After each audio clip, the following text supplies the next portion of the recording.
जय श्रीमन नारायण।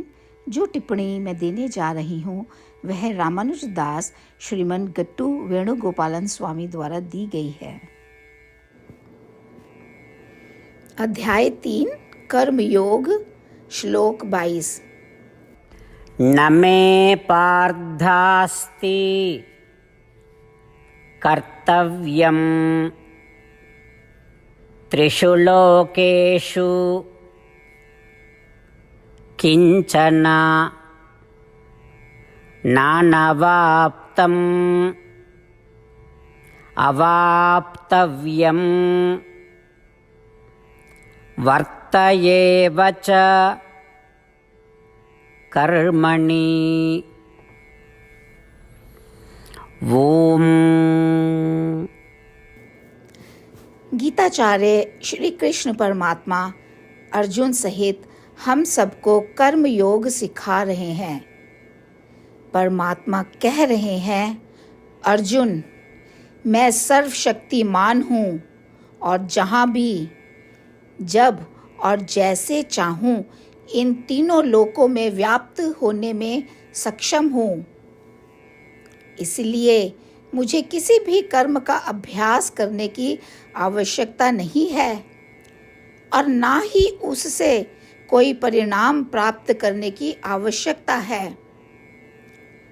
कोई भावना नहीं है कि मैं किसी एक वस्तु को प्राप्त करने में सक्षम नहीं था।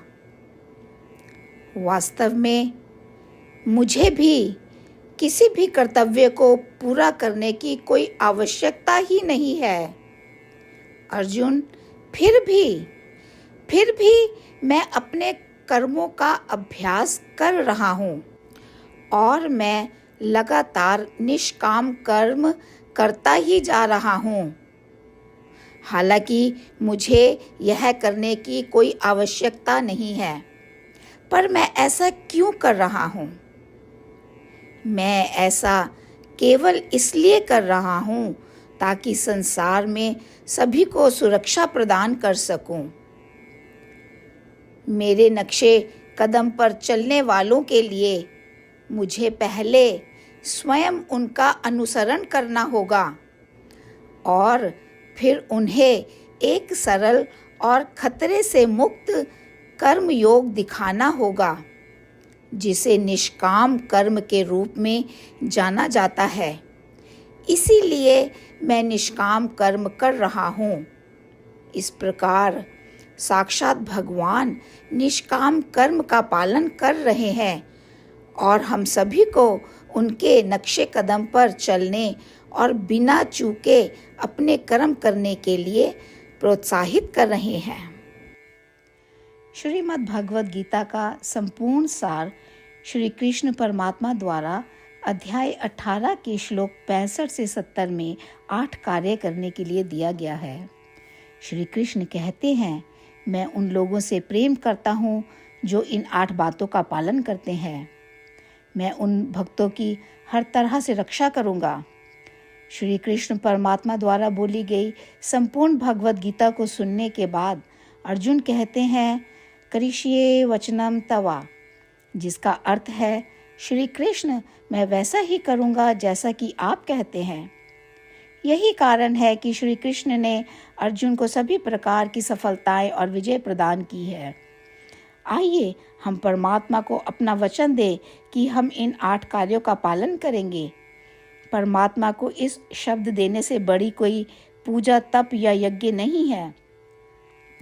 मैं यह 8 व्रत कहूँगी जो हमें करने चाहिए। आप सब कृपया अपने मन और हृदय में इन पर विचार करें।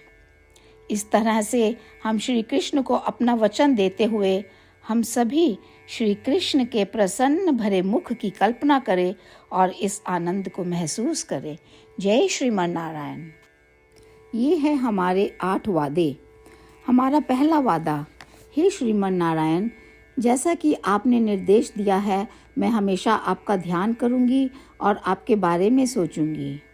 हमारा दूसरा वादा, हे श्रीमन नारायण, जैसा आपने सलाह दी है, हमेशा आपका भक्त रहूंगी। हमारा तीसरा वादा, हे श्रीमन नारायण, मैं आपकी सेवा के रूप में और आपकी संतुष्टि के लिए अपने सभी कार्य करूंगी। हमारा चौथा वादा। हे श्रीमन नारायण, जैसा कि आपने अनुसरण करने के लिए कहा है, मुझे पूर्ण विश्वास है कि मैं आपकी हूँ और मैं हमेशा हाथ जोड़ूंगी और आपको नमस्कार करूंगी और आपकी पूजा करूंगी। हमारा पांचवा वादा। हे श्रीमन नारायण, मुझे आपके शब्द याद आते हैं, माम एकम शरणम व्रजा 1866, कि आपने आत्मसमर्पण करने के लिए कहा था। हे श्रीमन नारायण, मैं केवल आपकी शरण में जाती हूँ। हमारा छठा वादा।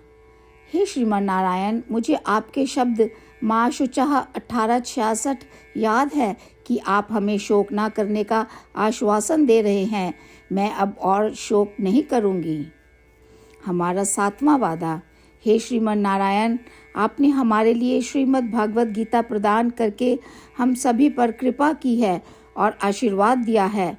मैं प्रतिदिन कम से कम एक श्लोक पढ़ने या सुनने का वादा करती हूँ। हमारा आठवां वादा। हे श्रीमन नारायण, आपने गीता को पूरी मानवता तक पहुँचाया। मैं गीता में आपके दिव्य शब्दों को उन भक्तों तक पहुँचाने की कोशिश करूँगी जो गीता से अपरिचित हैं। हमने अभी अभी परमात्मा से अपने 8 वादे किए हैं। श्रीमन नारायण को हर दिन यह वचन देना कि हम वही करेंगे जो वे स्वयं कहते हैं, अपने आप में एक महान पूजा है। आइए हम अपने अडिग विश्वास के साथ उन्हें अपना वादा दें। हे श्रीमन नारायण, जैसा आप कहते हैं मैं वैसा ही करूँगी, जैसा आप चाहते हैं मैं वैसा व्यवहार करूँगी और केवल आपके लिए काम करूँगी। श्रीमन नारायण करिष्ये वचनम तवा, जिसका अर्थ है, श्रीमन नारायण, मैं आपके निर्देशों के अनुसार कार्य करूँगी। सर्वम श्री कृष्णा अर्पणमस्तु। जय श्रीमन नारायण। न मे पार्थास्ति कर्तव्यं त्रिषु लोकेषु किंचन नानवाप्तम् अवाप्तव्यं वर्तयेव च कर्मणि। ॐ न मे पार्थास्ति कर्तव्यं त्रिषु लोकेषु किंचन नानवाप्तमवाप्तव्यं वर्तयेव च कर्मणि। ॐ